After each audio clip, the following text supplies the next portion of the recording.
An unthinkable crime robs a 2-year-old of her innocence. Even more unbelievable, it happened inside a local church. 7 Action News reporter Simon Shaykhet uncovers a story that every parent must see to keep their child safe.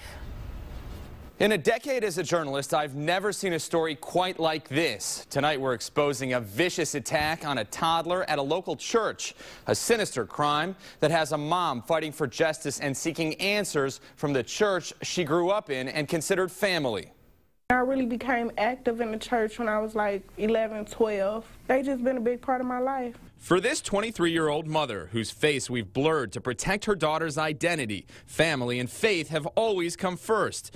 Until now, she's never imagined a real-life nightmare unfolding inside a house of worship. I feel betrayed. By whom? The church. The Detroit Church Granville Core Community Center, a place she and her family called home. My daughter started going there when she was 6 days old. Ironically, it was on a Sunday inside this holy place that she says the devil's hands touched her 2-year-old child. Growing up in the Salvation Army, we always say, we family, we church family. More on Mom's current ordeal in a moment. First, how it all started. On a quiet morning last July, parents were attending services and kids were in Sunday school. Afterwards, no sign of her little girl until she found her alone in the dark of the church basement. She was fully nude and she was screaming for me. I honestly think I went into shock, like seeing her standing there crying, and I couldn't hear her.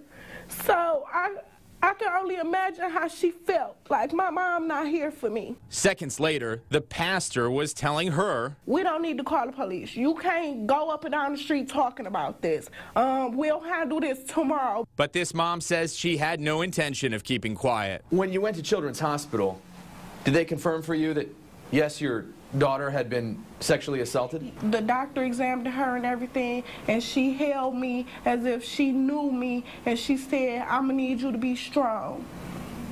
And I said, don't tell me that. Please don't tell me. And she was like, I have to. And she told me and confirmed. What did she say to you? That my child was sexually assaulted. The rape kit and DNA evidence collected indicate rape did not occur. However, the hospital exam states there were, quote, numerous lacerations to the child's genital area. As Michigan State Police continue to process evidence, Detroit police are using surveillance video and sign-in sheets to track down and interview all who were there. The church would not agree to be interviewed for this story, but did provide a statement, which you'll hear in a moment.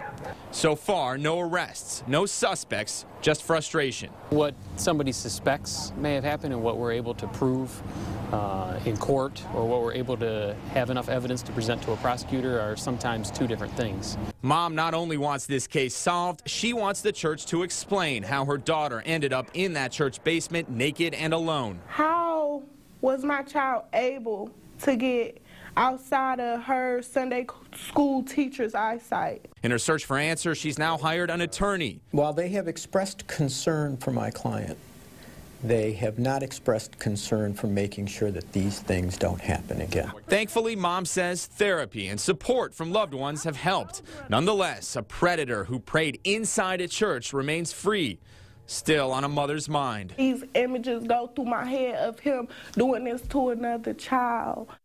In a statement to 7 Action News, the Salvation Army, which operates the church, says, quote, they continue to express deep concern for the young girl whose mother reported an incident that allegedly occurred earlier this year at the Granville Core Community Center. Their prayers and thoughts go out to her and her family. They continue to assist the police with their investigation and don't speculate on any ongoing investigation.